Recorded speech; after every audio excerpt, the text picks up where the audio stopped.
Again, thank you so much for coming.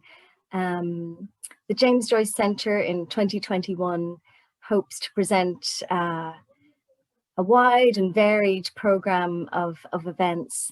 We had a few wonderful readings in January, one to celebrate the 80th anniversary of Joyce's death, a reading of Bob Joyce's The Tower with our reading group, and of course a celebration of the dead, the wonderful short story from Dubliners on the 6th of January. So this is our launching our February calendar of events, of course, on this such an important day in Joyce's life, his birthday. But I hope that you will attend lots of interesting events throughout the year, and this will be the start of a great relationship between us all. Delighted to have you all attending. One of the most important aspects of our work here at the centre is our educational work. But in total, it's our really presenting the life and literature of James Joyce, but just as important to us is his legacy. And we hope that one of his legacies will be encouraging new writing, new creativity, new works of art, new poetry. So this evening we're delighted that Jim Ward is presenting and has allowed us to work with his new script, ThreeQuarks2, Trinity of Joyce. And we've managed to gather a wonderful cast this evening. We have 3 Joyces, not just one for his birthday. We have Michael Mullen as the young Joyce, Paul O'Hanrahan as middle-aged Joyce, and the wonderful Donal Costigan as our a little bit aging Joyce, but don't tell him I said that. And delighted to have my colleague, singer and actor Sinead Murphy playing Nora, and in a way representing all of women. But today on his birthday, I thought I'd read out a passage from James Stephens that really sums up how Joyce felt about his own birthday, and of course the superstition and significance he held in this date.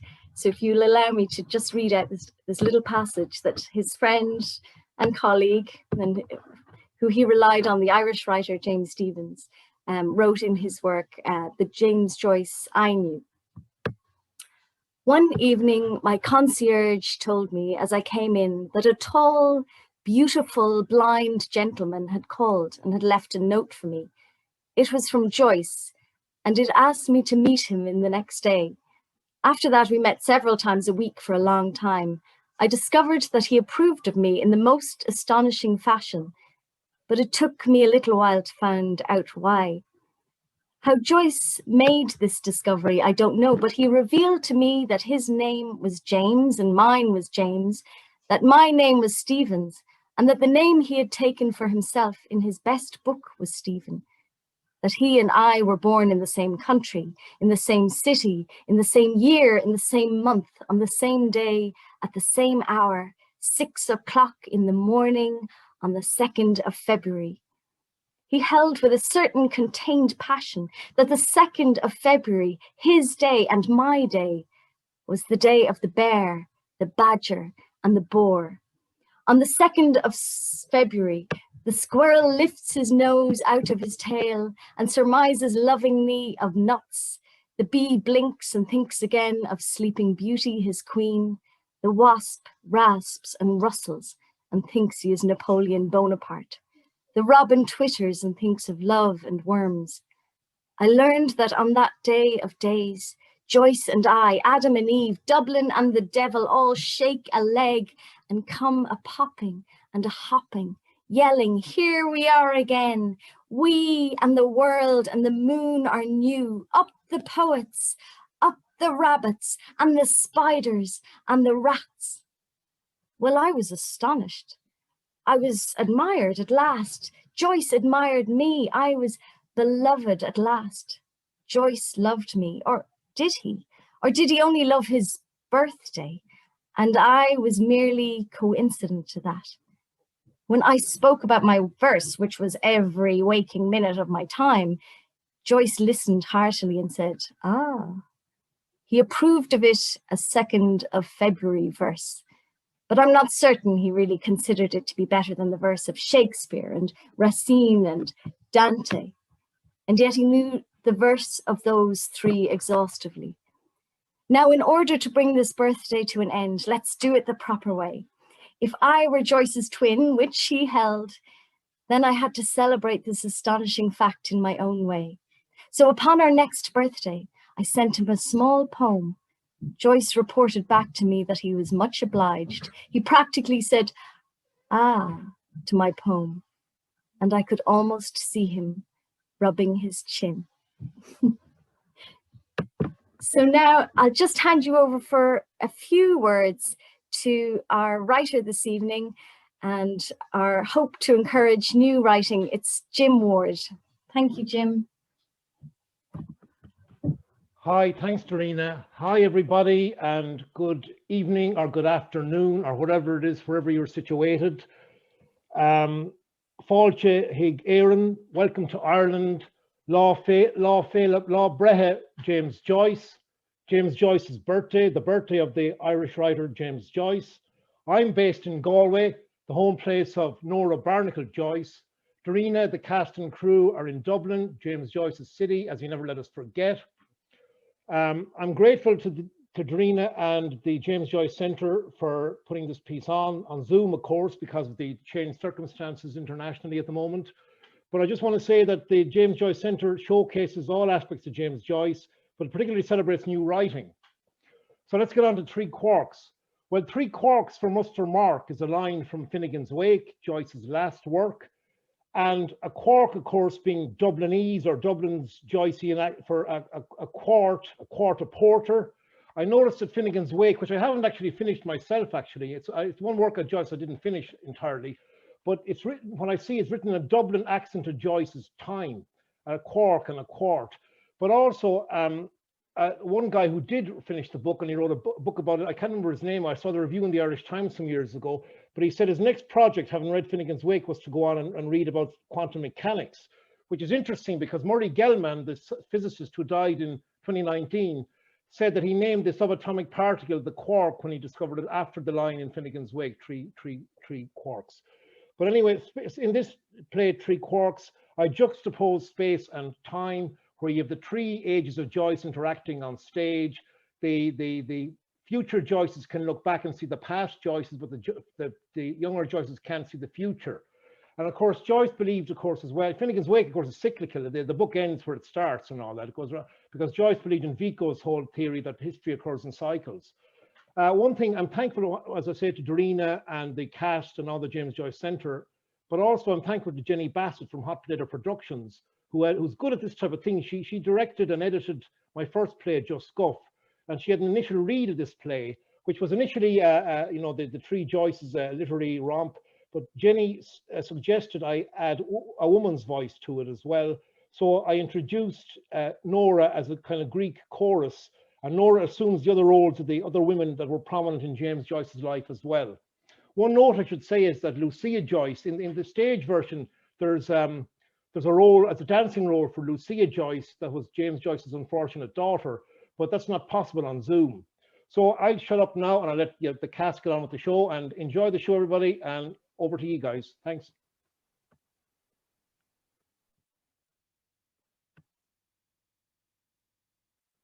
Thank you, Jim. Thank you. So without further ado, I'd like to let you again take a moment, sit back, relax, and enjoy our performance of Three Quarks, a Trinity of Joyce by Jim Ward. Thank you.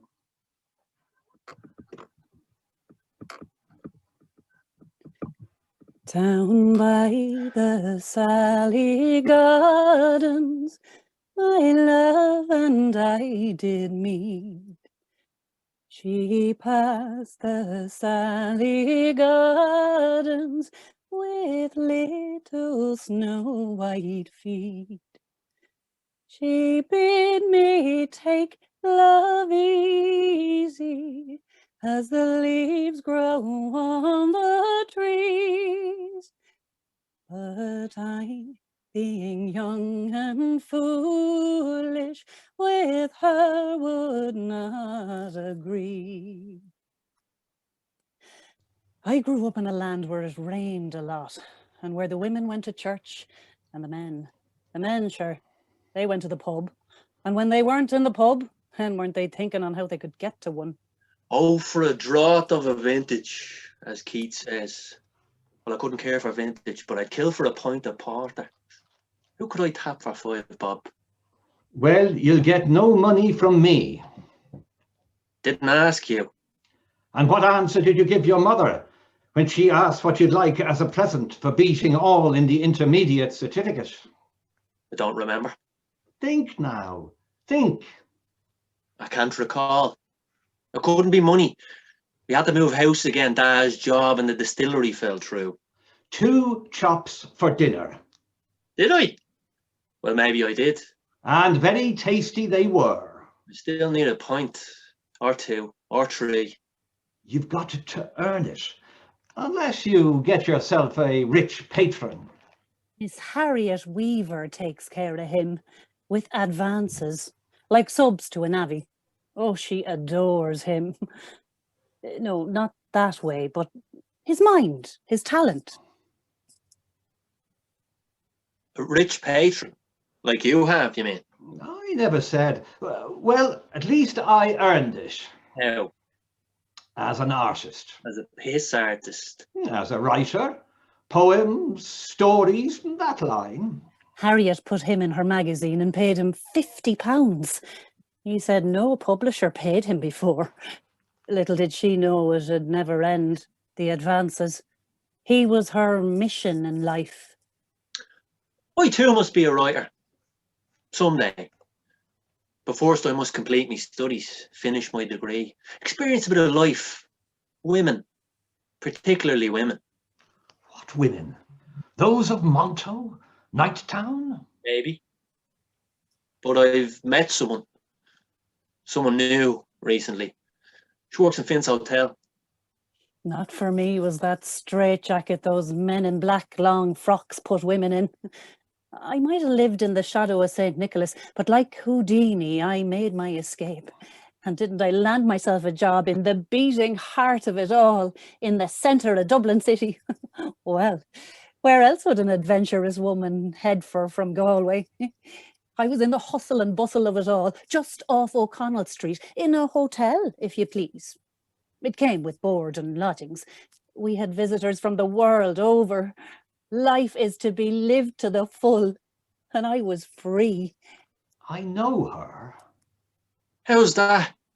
No one knows her. I know. I know you. I know your past and your future. What? My past and future? And what about your own future too? No, not that. Well then, you know I'm to meet her. I'm to meet her tonight. Where? Here, Merrion Square, Oscar Wilde's house, isn't it? What's tonight? Pardon? What's the day? Tuesday. Tuesday the 14th. The 14th of June. Why? No, why? This is not your day, that's all. What's my day? What's my day then? Maybe in a couple of days' time. No, I've waited long enough. The girls I met at friends' houses never took to me. So you go to the famous Monto, up Montgomery Street, Mecklenburg Street, Night Town, you call it. That doesn't solve my present predicament. Maybe I could tap Gogarty for some money, but I already owe him 5 bob. 5 shillings. For what? Thought you knew me. Remind me. For grinds in chemistry. My studies. I earn top marks in languages, but can't get to grips with chemistry. And Gogarty, well, in being a medical student, you see. Eccentrics of genius, as Dickens calls them. An acid is a proton donor. A base is a proton acceptor. See?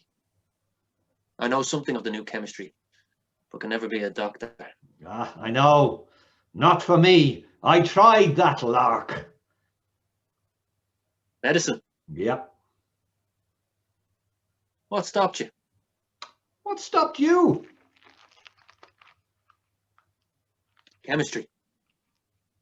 How much is that, doctor? 1 guinea, please.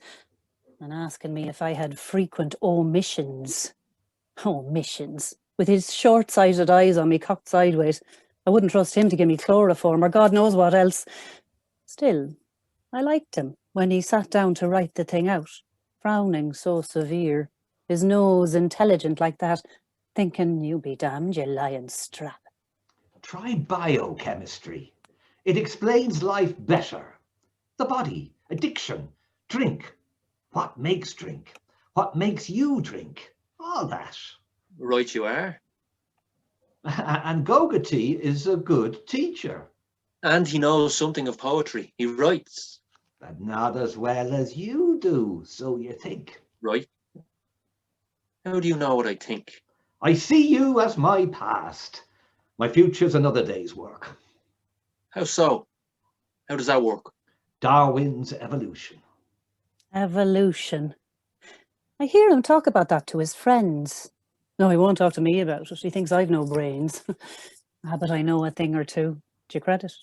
Evolution. We all come from monkeys.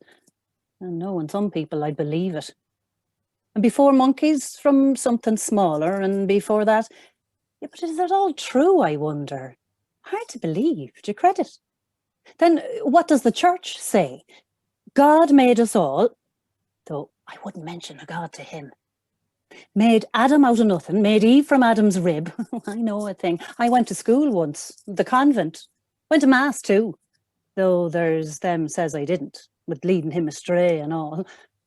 But 'twas him brought me off with him. Darwin's theory says that we are evolving from something, not towards something.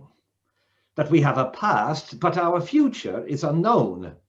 I know your future. You know your past.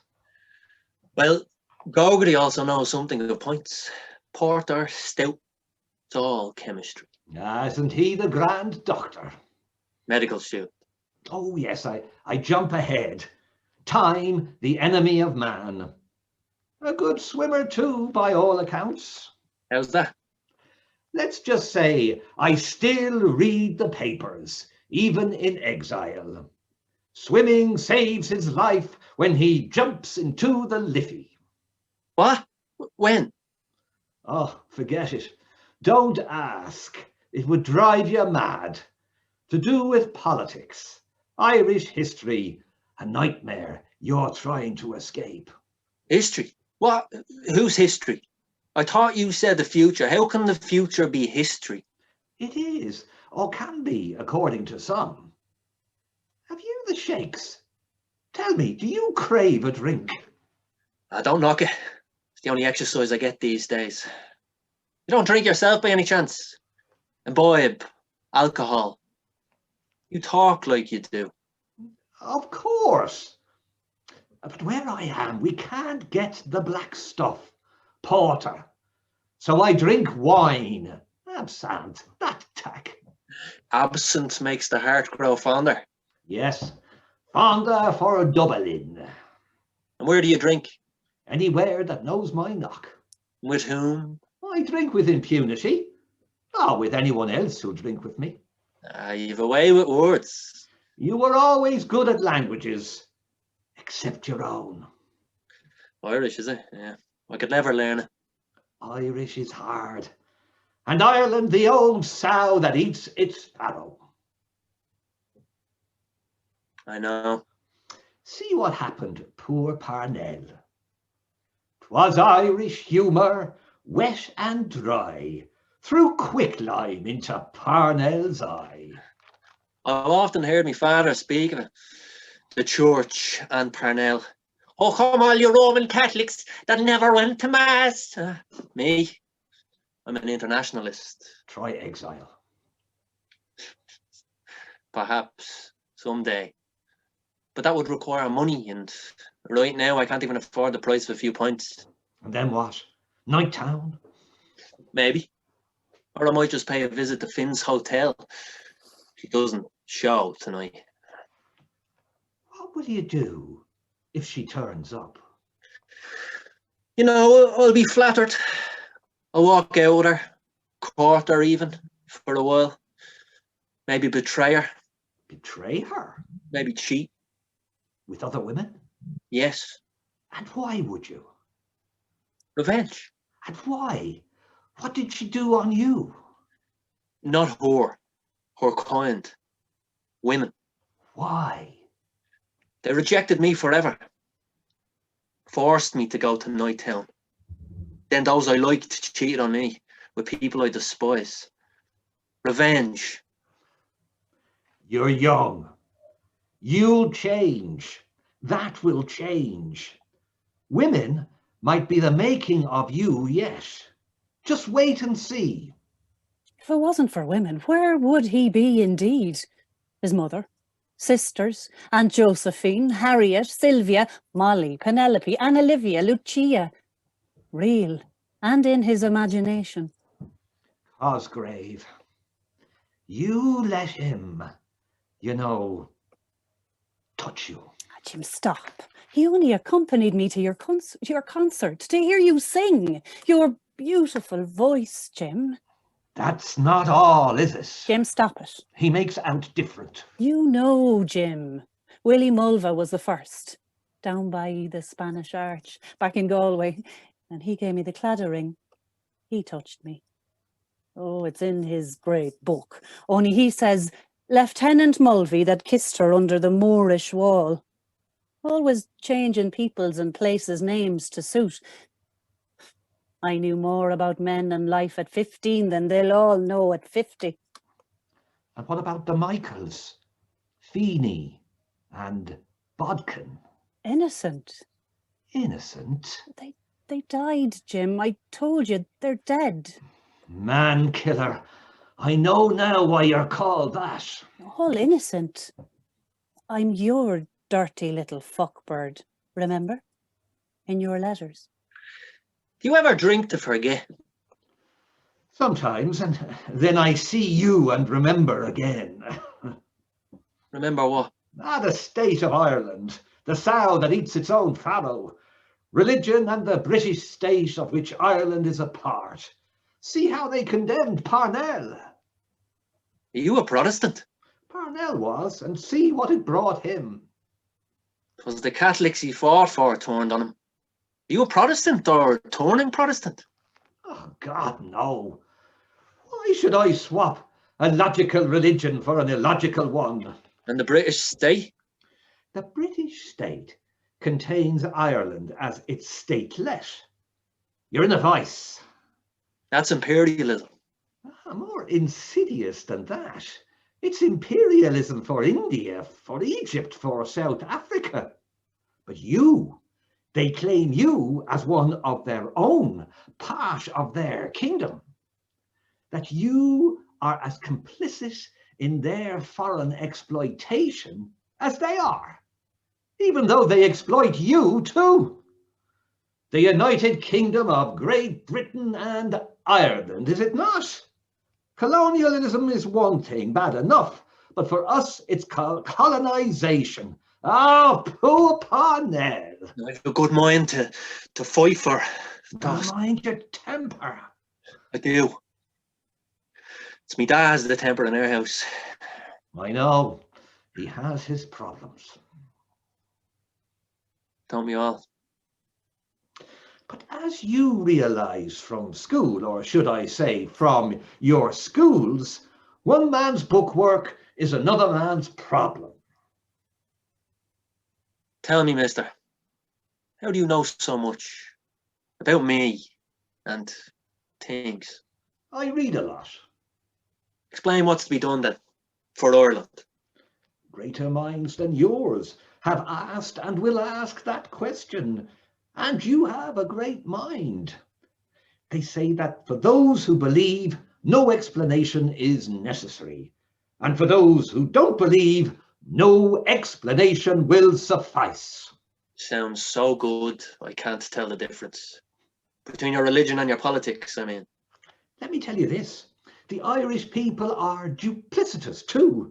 Give them half a chance and they'll crucify you. Yeah, wet land where they eat cabbage and bacon, and the women go to church and the men to the pub. What could be done about that? Deny the deniers. With what weapon? For me, exile. To where? The four corners of the world would not be far enough. Ah, that's Shakespeare. Shakespeare and Company, the name of Sylvia's bookshop. Only for Sylvia, the book, or book, as he pronounces it, would be stuck in his head and never in print. In The Merchant of Venice, Shakespeare talks of the four corners of the earth. In King John, only of three. With my craft, the artist's craft, the world is my oyster. Ah, you may be right. Shakespeare again. The world's my oyster, from the Merry Wives of Windsor. Shakespeare, the nearest thing in incarnation to the eye of God. Ah, let's just say a French polisher of Italian operettas. And is he in fact Irish? Why is St. Patrick's name mentioned in a play about an old Danish prince? If not Irish, then in sympathy with Catholics. You know, Catholics in Elizabethan England, outcasts. You see how Shakespeare treats minorities. He understands their plight. In fact, he absolutely avoids almost mention of all of the Irish. Too close to the bone. A sensitive bard. You are a poet as well. I've scribbled some, yeah, yet to be published. Ah, but wait and see. They will. The title of my book tells it all. Chamber music, riddle and biddle. Ah, I see. Chamber music, chamber pot. If you are of vulgar mind. Ladies and gents, you are here assembled to hear why earth and heaven trembled because of the black and sinister arts of an Irish writer in foreign parts.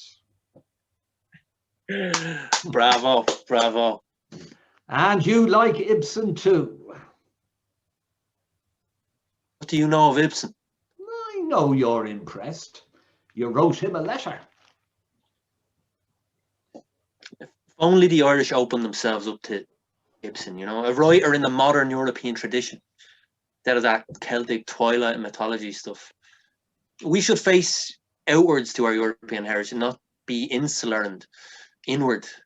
We should learn European tongues instead of reviving Irish and bog Latin. You're in danger of becoming one of Ibsen's characters. Which one? If I said an enemy of the people, what would you think? Parnell? Wasn't he a sort of enemy of the people after Kiki O'Shea? Your father wouldn't think so. My father, a minor politician, something in the distillery, a praiser of his own past, one of the many half model and half malicious ne'er-do-wells that inhabit Dublin. I'm his favourite. He saw to it I got a good education. With the Jesuits. A Jesuit boy. You mimicked them. Why? Because of all the orders of the church, they can take it. Even the name Jesuit was at first a term of derision before they claimed it as a term of honour. What about the Christian brothers? Did let me son be educated by Paddy Stink and Mickey Muck? Not in your life. Only the best for Jim. You never thought of becoming one. A Jesuit, I mean. They trained me well. They wanted me. A prize exhibition student in the intermediate certificate. A prefect of sodality. What turned you off? The cassock skirts? Les jupes, as one priest called them. Girls, women, sinful thoughts, sermons of hellfire and damnation as punishment for those sins. I couldn't serve. I couldn't serve either a country or a church, whether that country be Ireland or the British state. Non servium. I've often thought that in the fields of both religion and politics, there are two qualities, passion and cunning. And the Irish are not lacking either, depending which rung of the ladder you're on. Any mention of God Nobo Daddy! Who? Nobo Daddy! That's the name Blake gave him. William Blake. Tiger, tiger, burning bright in the forest of the night, what immortal hand or eye could frame thy fearful symmetry? Nobo Daddy. God, old deaf ears. We cling to him like a dog loyal to its cruel master. Do you reckon he's there? God. I'm inclined to think that mankind made God, not God mankind. I mean, it's because of nature that we've evolved the way we have, not nature being there for us. We are as a result of chance, a freak, a pure freak. He's dead against the church and religion. But I hid that from my family, pretended we were properly married. The scandal of it. When we leave this vale of tears, we go to either heaven or hell or purgatory, according to the doctrine. Heaven and hell, I understand, but purgatory, for what? To be purged? What the hell are we doing here in this life? Is this not being purged? Is this not purgatory? The way I see it is, God doesn't want us to be happy in this world. The Lord chastiseth them whom he loveth. Well, you must really love me then. Ah, listen to me. Look inside any Catholic church. The crucifixion with the blood oozing out of hands and feet, by nails driven through the flesh, crowns of thorns piercing the forehead. Is it not an image of cruelty personified that we get in these houses of God? Organized religion is an attempt to superimpose morality on nature. In trying to do this, it must fail. You cannot contain the feral urges of nature. We can't handle the fact that on this planet, at least, we're top of the chain. So we build a God, someone above us. We have a short space of time to savor this gift of life, only to have it taken away so soon. It all ends. Life, the world, the universe even. Everything has a limit. Everything is finite. Unless it all goes round again in cycles. Why do men become priests? They're afraid of their own mortality. They believe in the biblical story and are willing to devote their lives to making others believe. Or they want to be saved so much from hell, they, like the ascetic monks of old, withdraw from life. Passion and cunning you mentioned. What about silence and cunning? Meaning? As weapons, as tools to fight church and state. State. Mother Ireland or the British Empire? I would say silence and cunning to fight the stagnant state of Ireland and all its ignorance, and passion and cunning to rail against our foreign government. Deny the deniers. How so? If they will not let you live as you should as a human being, deny them. You mentioned it with silence. There is also exile and cunning. Good riddance. Oh, I know. Don't tell me. Shakespeare. You're learning. Smart boy wanted. Apply within. You were saying? There's one other tool. Exile. So? Let's speak to the exile. What do you say, master? How is dear dirty Dublin? Oh, let's ask the resident. 'Tis still going. Let's see, do you still have Sydney Parade and Sandymount Tram, Down's Cake Shop and Williams Jam? All there, still there.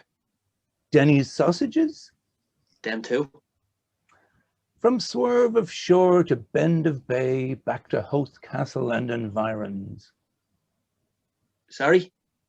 I'm just composing something in my head. Yeah, I do that a lot.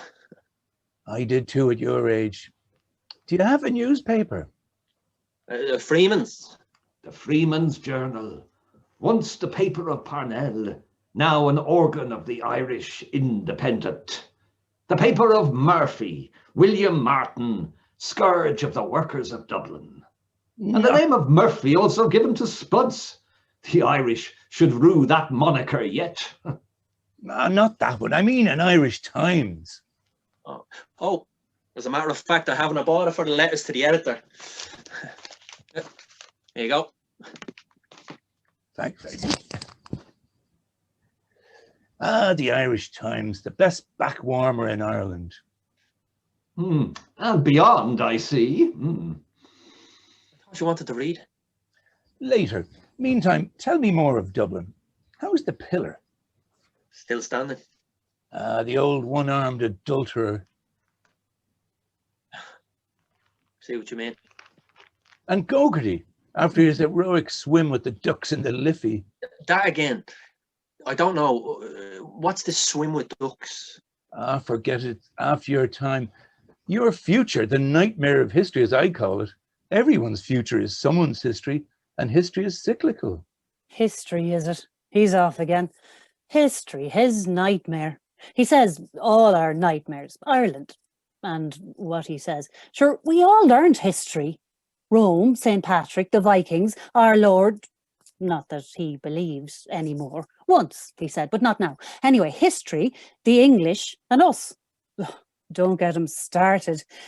Then he says, history is a circle. Ooh, what's the word he uses? Circle, cycle. That's it. History goes round again, he thinks. Not that I know. He thinks I've no brains, but I can tell a thing or two.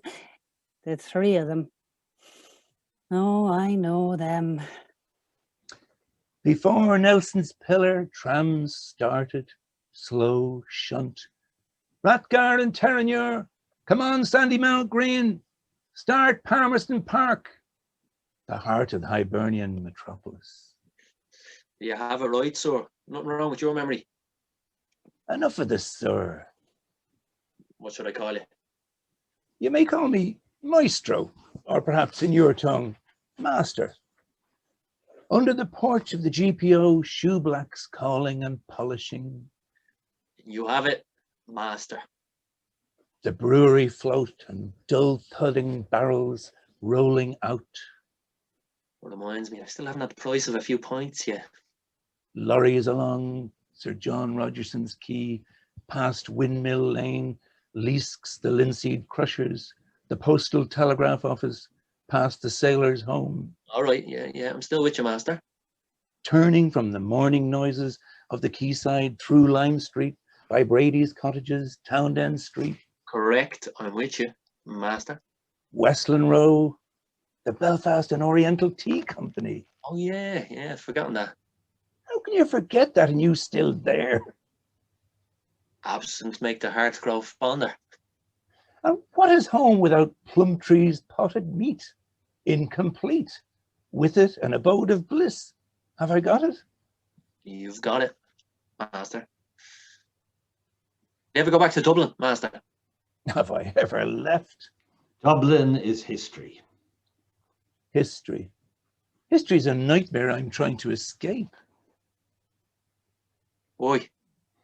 Irish history, where Christ and Caesar are hand in glove. We've enough history in Ireland. We've enough God in Ireland. Master. Our history is our nightmare. Wallowing in it is no occupation for free men. We must awake, escape our sad past, discard it. If Finn is our legendary hero warrior, then we must all be Finnegans. Let us awake. Finnegans wake. I could do with some porter right now. Finn's Hotel, maybe. He's to meet a girl tonight who works there. That sounds familiar. Not you too. Not next you tell me you know me, my past and future. Never. And do you know this girl? Only that she's from Galway and works in Finn's Hotel.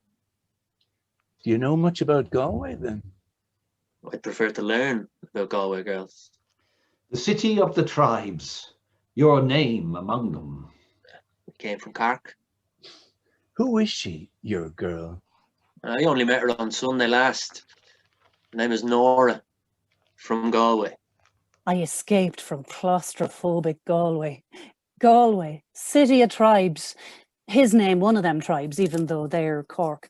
My name, Barnacle's not a tribe. As he put it, glorious name of Irish goose. He told me his father said with a name like Barnacle, she'll stick to him. Aye, yes, I did, yes. Stick to him. How does she look? I like her. She's plump in all the right places. Lovely eyes, auburn hair. Best of all, devil me care confidence. Doesn't give a damn. Now you're talking. Whenever I glance at her, I want to look at her again, take her in. Oh, I need a pint. A pint? Or two or three. A quart, maybe. Exactly. 3 quarks for Muster Mark. Muster Mark. Master Mark, Matthew, Mark, Luke and John. The 4 masters, the recorders of Ireland's early history. History again. See, you can't escape it. In Ireland, at least, that's why I employ exile. Along with silence and cunning. My credo. Amen. Would you die for Ireland, Master? Let Ireland die for me. Why? We've enough death in Ireland, in our history. We want a country for the living. Says you, who live overseas. What about those who stayed? What about De Valera? Who? Dev, an interesting subject, Dev. A comparison of Eamon De Valera and me would draw interesting conclusions. Go on. Firstly, both Dev and I are born in the same year, 1882. And me. Me too. Secondly, we both wear spectacles, bad eyesight, attend the same surgeon in Zurich, Dr. Vogt. Dr. Vogt? Vogt, V-O-G-T. Vogt. Vogt. He charges Dev top dollar. Me, I get him for free. Dr. Vogt. He'd be fucked only for Vogt. Couldn't cure him from himself, though. One eye gone.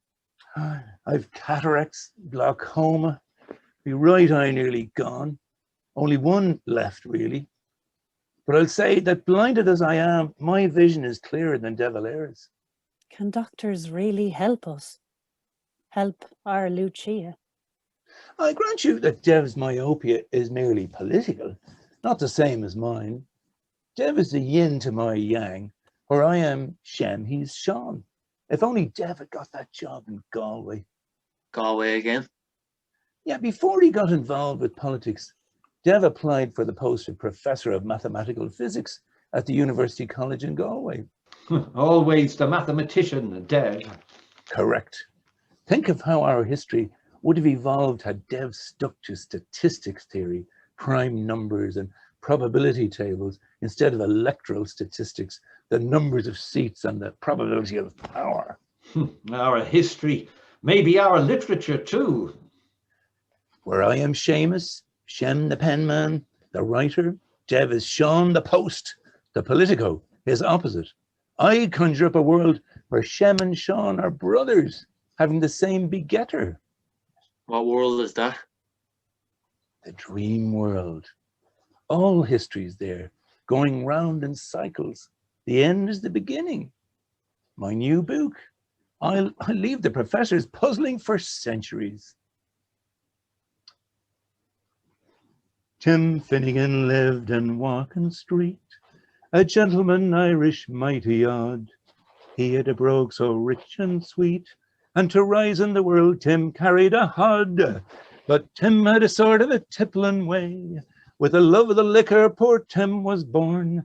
To help him on his rounds each day, he'd a drop of the crater every morn. That's why you're the master.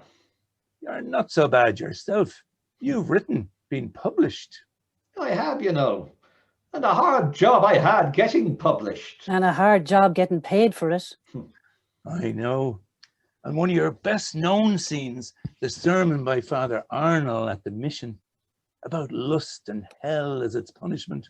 In fact, do you know that Father Arnold said years after he had written it, that it was word for word the sermon he'd given? Hadn't James a great memory, he said. Hadn't Father Arnold a great cheek? Let me shake the hand that wrote Ulysses. Be careful, it's done other things as well. I know. She's late. I hope she remembers. But maybe today's not your day, Sonny Jim. Wait, try in a couple of days. I really like her. I know, but it won't happen today. Women, huh? They laugh at us. Laugh at them. Men. We used to dress as men and wander around the streets of Galway by night. Me and Mary O'Halloran. One time we passed Uncle Tommy and he out looking for me and I bid him, "Good evening," in a man's voice. He never knew. Sure, if we laugh at them, 'tis only what they deserve. Poke fun at them. Sure, what do men do to us? Men are scared of women. Women have or can have such power over men. Good-looking woman. A beautiful woman. That crack, that groove, that little slit that all women have. Go up on the crack of dawn right now. Men have caused war over it for centuries. Like what happened with Helen. Helen of Troy. Launched 1,000 ships. They're just so damn nice, women. But what have they ever done for us? If it weren't for the women, where would he be? The way Harriet keeps him going with money. Always writing letters to her, asking for more. Like a navvy looking for a sub. And him an artist. Oh, if only he stuck to the music. That concert where he sang and Cosgrave took me to. Dear Miss Weaver, I have never received as much as a penny from any of the two publishers of my books. Dear Miss Weaver, your benevolence is much appreciated. Harriet let you have £50 for the extract she published. I overheard Giorgio telling his schoolmates that when there was no more money, I wrote to England and got a couple of £100 from a lord. Then she told him she wanted to publish the book, or the book, as he pronounces it. He's Dublin, of course. She sought a printer to publish the book in book form and not just as a serial in her magazine. She called on Virginia Woolf, who noted Miss Weaver's appearance as a buttoned-up and wool-gloved missionary, and for a book that reeled with indecency. You mean you do nothing and this woman, she pays you in cash? I write. You mean you just write while she pays you? I'm a writer, an artist. We could all do that, live that way. What have you written? I go to forge in the smithy of my soul the uncreated conscience of my race. Dear Miss Weaver, I write to you now for some more money. And if it wasn't for Sylvia Beach, his blue book of Eccles would never have seen the light of day. Sylvia, they say she doesn't, like men, only other women. I wonder. But what's it like, I wonder, to be with another woman? So gentle, soft-like, with no brute to go inside you. And how he fell out with Sylvia. I needed to get published in America legally as soon as the courts there decided I wasn't obscene. And Ireland? No, not banned in Ireland, not officially. However, at an asking price of 25 shillings a copy, I think that was censorship enough. Peter Heaney, a neighbour of mine from Bowling Green, got an original of the book.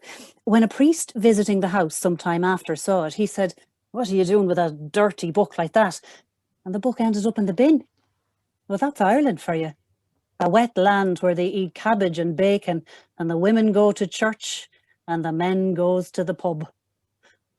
Jim always pretended not to be interested in success or money, when in reality he was obsessed by both. He begged from Harriet and Sylvia, while she and Adrienne scrimped to make ends meet. Sylvia had a conscience, a socialist conscience, about the exploitation of labour by capital. She believed in wealth proportionate to needs. Her needs were small, his were large. He benefited from her conscience. Dear Miss Weaver, I write to you now for... Sylvia Beach was his publisher, administrator, post office and rent payer. Shakespeare and Company.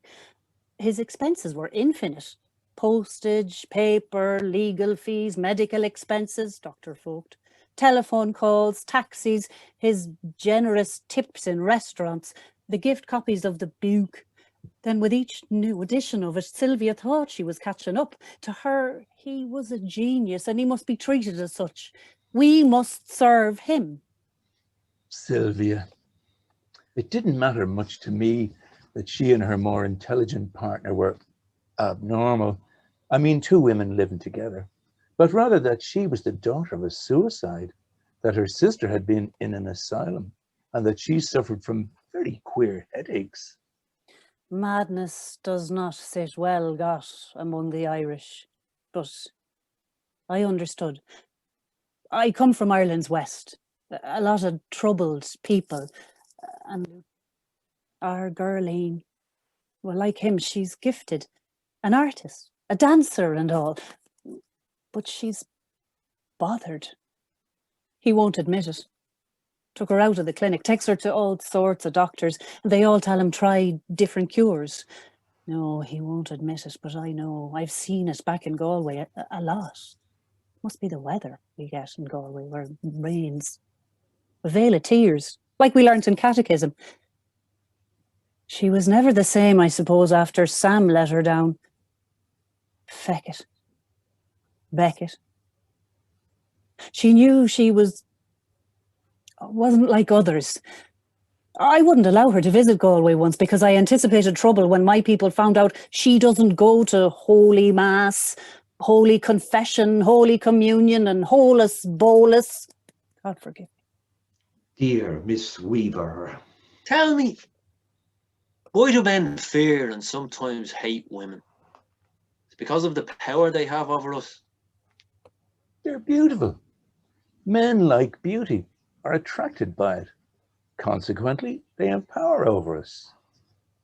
I was rejected, cheated on, betrayed, forced to go to Nighttown for relief.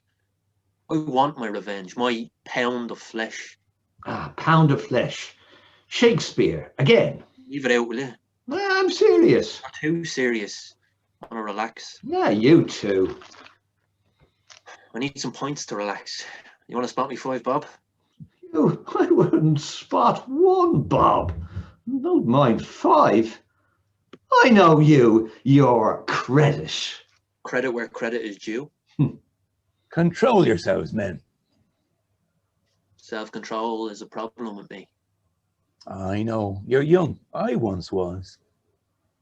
But she turn up at all tonight. Do you really want revenge on all women for what some have done to you in the past? On this girl, Nora? I've yet to see what she's like to talk to be with. I used to drive him wild with excitement. He loved to hear about the others I had before him. Mulva, my first, down by the Spanish Arch. Then in Dublin, Cosgrave, his enemy. But then when I'd feel his manhood down his trousers, it drove him wild. Wild. You will owe a huge debt to women in your life yet. You'll see. What then do you like in women, Master? The exact same as you two. Plump, well filled. The letters he wrote to me, telling me what he'd like to do to me and asking what I liked done. One minute telling me he liked me pure, the next saying I was his whore, his dirty little fuckbird. Night down. Eyes, lovely eyes. To see into eyes as I make love. To knock a reaction out of them. Night down. The women. Night town. Her carefree, diddle my care beauty. I want to possess her, to make her care. About what? About everything, about life. It's unnatural the way she seems so casual. About things, life, unnatural. And the unnatural things you do to her.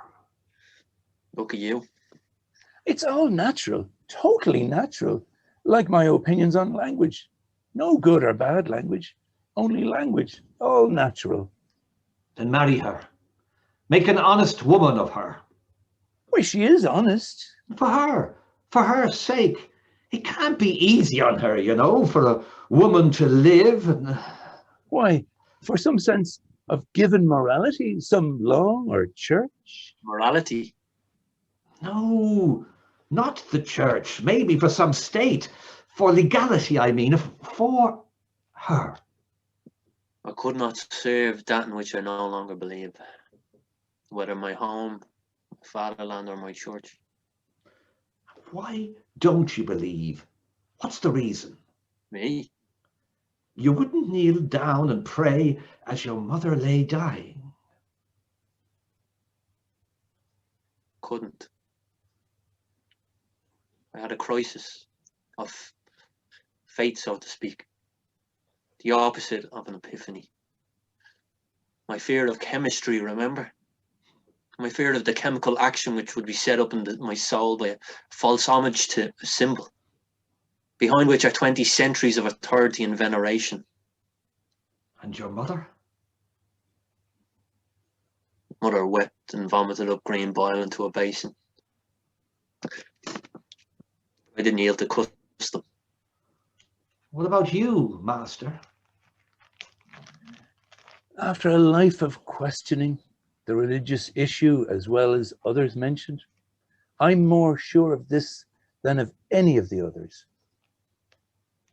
Well? Well? There's either no God up there, or if he's there, he's a strange fellow indeed. And God's opposite number?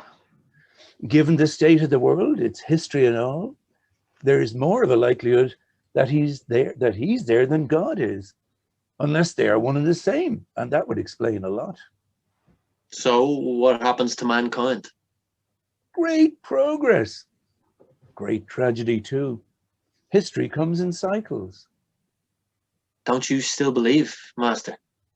Oh, only when there's thunder and lightning. Lucia.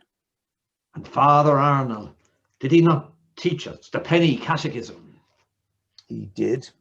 The Socratic method. After Socrates. Questions and answers by rote. Well, here's my question. What quality does the Irish race have that makes them act differently from what they say? Answer, duplicity. Or try this. What deadly porcine-like behavior does the Irish race have for their own? Answer, the sow that eats its own farrow. Or this, what vulgar meaning commercial label have I been given by my critics? Answer, a smut merchant. Or this, what didactic idler's name have I been called? Answer, an educated corner-boy. She's not coming. I'll write her a letter tonight. This corner boy gives up. Be patient. What did I tell you? It's only the 14th. Pick another day. Ah, there he is, yapping on again about something on his mind or whatever he's reading. Damn the good all that reading done him. Nearly drove him mad. And he with bad eyes. Sure, he shouldn't be reading at all. One operation after another. Blind and writing most nights when not drinking or playing music. See, that's it. I always said if only he stuck with the music and not killing himself with writing. And what's he writing? Sure, there's them filth anyway. Not that I care when he gives it to me. I know he's well able, that I'll say. But writing sometimes all night long with no break. And the time he threw it all in the fire, and 'twas me saved it from burning away. Anyways, when we first walked out together that Thursday, he couldn't keep his eyes off of me. That I saw. And pawing me in the behind as we bade farewell. Sure, didn't I think he was a Swedish sailor at first, with the rig out on him, not knowing all he was a Dublin Jackeen chatting up country girls. And me giving up me job later to folly him off to the continent like some young one out of the convent. Off we go, divil a job to go to, him writing. Me warming his bed at nights. Oh, that all right. Plenty of that with him. Telling me I drive him mad and all. And then moving around from place to place, like his father before him. But not only from house to house, or from apartment, as they call them over there, to apartment, but from city to city, from country to country even. Trieste, Paris, Zurich, back again. Always borrowing money or trying to teach to earn a crust or even a drink. He's fond of it, the drop, like his father. If it wasn't for Harriet, I don't know where we'd be. He owes her a lot, so he does. And then Sylvia from the bookshop, to take a chance and publish him like that, where would he be? I'm worried that women laugh at him. Sure, what of it if they do? It's the only weapon, I told him, women have against men is laughing. And look what men do to women. Far worse. And Lucia, not being well. Sure, it's a wonder I stuck with him all the years. From the start, I knew he was mad about me. And I gave him all the pleasure I could, leading him on till... I'm still thirsty. I need some porter. A quart of Guinness would do. Quart? There's 3 of us. 3 quarks then. 3 quarks for Muster Mark. 3 quarks for Mrs. Joyce. What language is that? Irish. The language of my last book, The Wake. Right, then, my turn. What ruby red liquid that appears black in a glass do I crave right now? Answer, Guinness Porter. Ah, you're a fast learner. He could have told you. What addictive agent common to all alcoholic beverages do I crave? Answer, ethanol. Oh, the chemistry is standing to you now. Of what illegitimate number is the bubble of one's life often populated by? Answer, bastards. Noli illegitimate carborundum. Latin. Don't let the bastards get you down. Nora? I loved you from the start. Your confident swagger on the streets of Dublin. Nora? I wouldn't answer first, only looked out over the sea and the sky. Nora, it's time for Giorgio and Lucia, for their sake, not some morality. It'll shock my family. They think we've been married for over 20 years.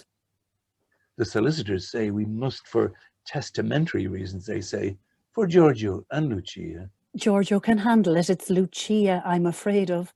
She might not take the news well that she was illegitimate. Anyway, it's been decided. July 4th is our wedding day. My father's birthday. Where? London Registry Office. Not in a church? No, non-serviam. It'll cause a scandal. Oh, God. What'll I wear? Did anyone find out?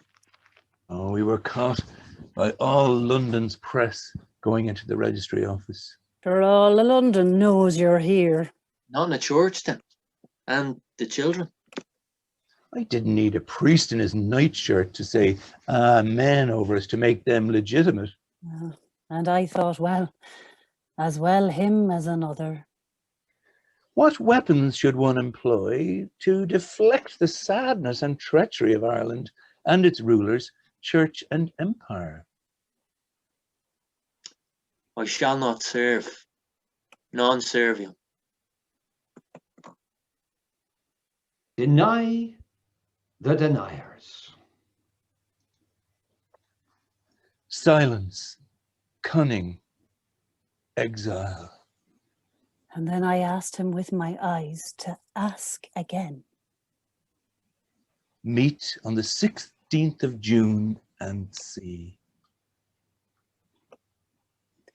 In a field down by the river, my love and I did stand, and on my leaning shoulder she laid her snow-white hand.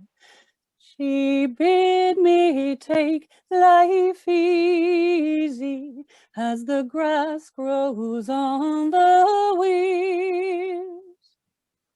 But I was young and foolish, and now I am full of tears.